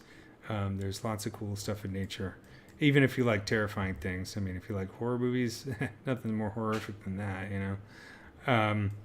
So I'm always trying to encourage people to explore other avenues. Take a look at ArtStation, see what people aren't doing or aren't doing very much of, and that's what you should do. Don't do the same thing everybody else is doing because it's been covered. Well, these are photographs, so these are real.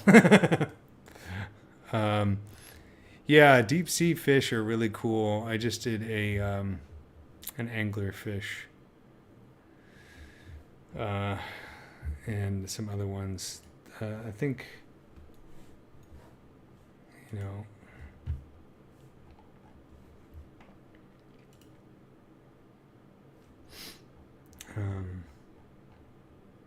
these are some of my favorites right now. These schizoids, not schizoids, it's schizomid.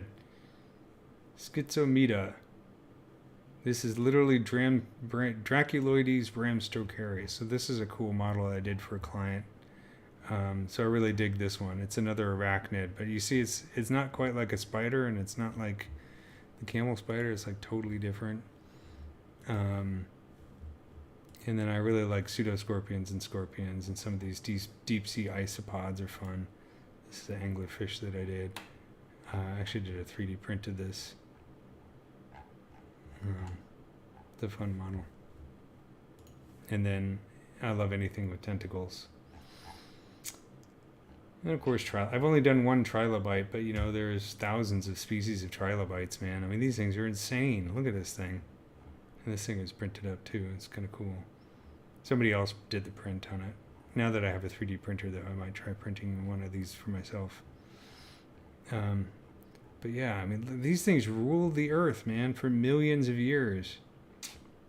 Crazy, crazy stuff. Nature is just freaking drunk sometimes.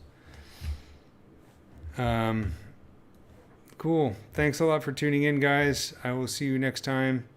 Good luck with the ZBrushing and all that.